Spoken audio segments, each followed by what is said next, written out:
Ассалаумағалейкум, біз сабағымызды ары қарай жалғастырайық. Өткен сабақта біз адамның бойында таланттың бар жоғын еңбекқорлық анықтайды деген болатынбыз, иә. Әйтеуір жаза беру дағдысы, тоқтамау.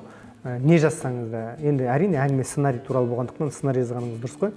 Яғни жаза беру дағдысы бара-бара адамның бойындағы талантты шыңдайды дегенге саятын бір түйін жасаған болатынбыз.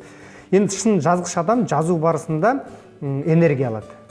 Егер сіз бірдеңені бастаған кезде сол процесстен ләззат алатын болсаңыз, энергия алатын болсаңыз, күшейіп толысатын болсаңыз, бұл жақсы. Ал егер энергия жоғалтатын болсаңыз, бұл онда қиын. Демек, сіз жазу мәселесінде ұзаққа бармауыңыз мүмкін. Бұл жерде бір нәрсені нақтылап алайықшы. Ұнау, ұнамау деген мәселе бұл бөлек. Мысалы, сізге жазу ұнай ма? Өте жақсы. Ұнамаса ештеңе етпейді. Мәселе бұда отырған жоқ. Мәселе сіздің энергия алуыңызда. Яғни, бір нәрсе миыңызға келді ғой, ойыңызға келді. Осыны қағаз бетіне түсірмейінше жаныңыз жай таппайтын болса, бұл өте жақсы. Яғни сіздің бойыңызда таланттың бір ұшқындары, еңбекқорлықтың бір белгілері бар деген сөз. Мысалы, мен біраз уақыт бұрын Әкім Тарази ағамыздың үйіне барғанда өз аузынан естіген едім. Ол кісі айтады, мен қандай да бір шығарманы бастаған кезде жаным жай таппайды дейді. Басқа бір ойда жүремін дейді. Соны қашан жазып бітемін жаңағы шығарманы, жаным жай тауып рахаттанамын дейді. Көрдіңіз, талант пен еңбекқорлықтың осы көрісі деп есептеймін. Яғни ол кісі жазған кезде жаңағы процесстен энергия алады. Осы нәрсе өте маңызды жазушы адамға.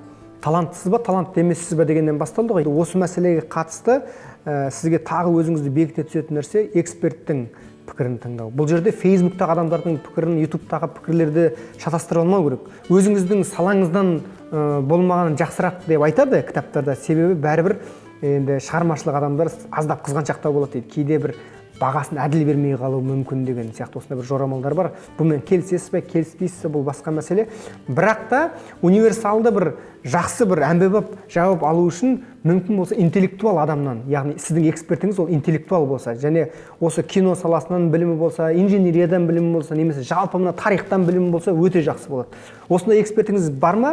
Тіпті жақсы. Жоқ па, онда іздеп табыңыз. Эксперт іздеп табу өте маңызды. Тағы да бір мәселе, бұл жерде эксперттің сөзі бұл ақиқаттың ақтуы емес. Осыны есіңізде ұстаңыз. Себебі кезінде Google-ға сондай бір эксперт не деген еді? Сізден осы жазушы шықпайды-ау деген баға берген болатын. Сондықтан кейде эксперттер шатасады.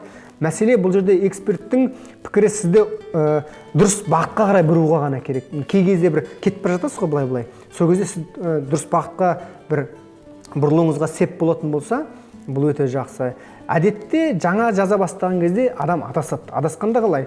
Яғни шимай шатпақ бір былжырақ бірдеңелер жазады. Мысалы, менің компьютерімде бірнеше компьютерім бар, соның үшін қай папкасын алып қарасаңыз да, менің жазған нәрселерім көп-ақ, және көбісі өте нашар, ештеңеге жарамайды. Бірақ оның бір пайдасы болды, мен жазуды дағдыға айналдырдым. Мен тоқтамай жазуды, жылдам жазуды, үнемі жазуды мен өзіме дағдыға айналдырып алдым. Осы жерден келіп шығатын түйін, сіз неғұрлым көбірек жаза беретін болсаңыз, соғұрлым сіздің жаңағы бұламық шығармаларыңыздың саны азаяды, яғни жақсылардың саны көбейе бастайды. Мысалы, сіз 20 сценарий жаздыңыз, 20-ның кем дегенде біреуі немесе екеуі жақсы болып шығуға бір мүмкіндіктері бар.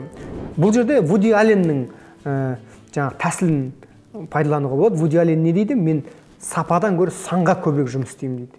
Себебі мен 10 фильм түсірсем, соның біреуі немесе екеуі жақсы болуы мүмкін. Себебі мен аса бір талантты адам емеспін ғой дейді, Вуди Аллен айтады. Мен еңбекқор адаммын дейді. Сондықтан меніңше талант пен еңбекқорлық қатар тұрған кезде мен осы Вуди Алленнің таңдауын құп көрер едім. Яғни еңбекқорлықты.